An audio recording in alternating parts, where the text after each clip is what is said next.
So ഇന്ന് day 8 ആണ്. അപ്പോൾ ഇതിൻ്റെ അകത്തിൽ ഇപ്പോൾ ഓൾമോസ്റ്റ് നമ്മൾ കുറച്ച് മൂവ്സൊക്കെ പഠിച്ചിട്ടുണ്ട്. ഇപ്പോൾ നമ്മൾ പഠിക്കുന്നതെന്ന് വെച്ചാൽ നമ്മുടെ ഈ സെക്കൻഡ് റോ ഫുള്ള് പോൺസ് ആണ്. അതപ്പോൾ നമുക്ക് 8 പോൺസ് കിട്ടും എന്നാണ്.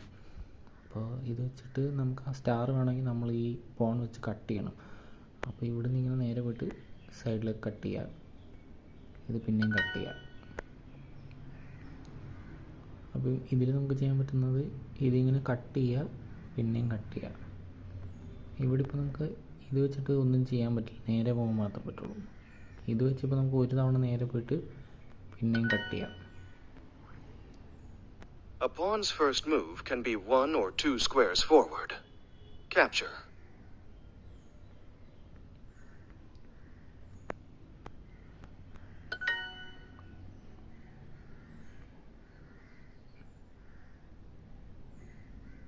ഇത് നമുക്ക് ഇത് വെച്ച് ചെയ്യുന്നതിന് പകരം ഇതിനേക്കാട്ടിലും എളുപ്പം നമുക്ക് ഇത് വെച്ചോ അല്ലെങ്കിൽ ഇത് വെച്ചോ ആയിരിക്കും. നമ്മൾ ഇത് വെച്ചിട്ട് നേരെ പോയിട്ട് ഇങ്ങനെ കട്ട് ചെയ്യുന്നു. ഇതിൻ്റെ നമ്മൾ ഒരു തവണ ഫോർവേഡ് പോയിട്ട് പിന്നെയും കട്ട് ചെയ്യുന്നു. Take the stars in 3 moves. 3 moves ആണ് പറയുന്നത്. ഇതിലിപ്പോൾ ഒരു മൂവായി. ഇനി നമുക്ക് അടുത്തൊരു മൂവ് ഇതുകൊണ്ടോ ചെയ്യാം. നമ്മളിപ്പോൾ ഇതുകൊണ്ട് നേരെ പോയിട്ട് രണ്ടാമത്തെ മൂവായി. അടുത്തായിട്ട് നമുക്കിനി 3 മൂവ്സിലാണ് ചെയ്യണത്.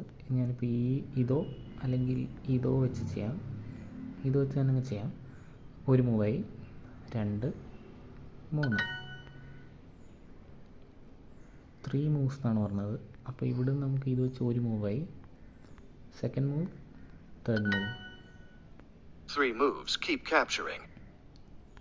അടുത്തായിട്ട് നമുക്ക് ഇത് വെച്ച് 1 മൂവായി. ഇത് വെച്ച് ഈ കുതിര വെച്ച് നമുക്കിനി ചെയ്യാൻ പറ്റുള്ളൂ. ഇത് വെച്ചൊന്നും ഇനി പറ്റില്ല. കുതിര വെച്ച് നോക്കുകയാണെങ്കിൽ 1, 2, 3, 4 ഇവിടെ ഒന്നുണ്ട്. അടുത്തതും കുതിര വെച്ച് ചെയ്യാം. അപ്പോൾ 3 മൂവ്സ്. ഇനി നമുക്ക് നെക്സ്റ്റ് ഓപ്ഷൻ എന്ന് പറയുന്നത് ഇത് വെച്ച് ആദ്യമേ ഇത് പിടിക്കുക. ഇനി ഇതൊക്കെ അടുത്ത് വരണമെങ്കിൽ നമ്മളുള്ള സമയം എടുക്കും. 3 മൂവ്സ് പറ്റില്ല. ഇനിയുള്ള നെക്സ്റ്റ് മൂവ് ഈ പറയുന്ന ബിഷപ്പിനെ വെച്ചിട്ട് നമ്മളിവിടെ പോകുന്നു. അടുത്ത മൂവ് ഇങ്ങനെ. അപ്പോൾ 3 മൂവ്സ്. അടുത്ത 3 മൂവ് 1, 2, 3.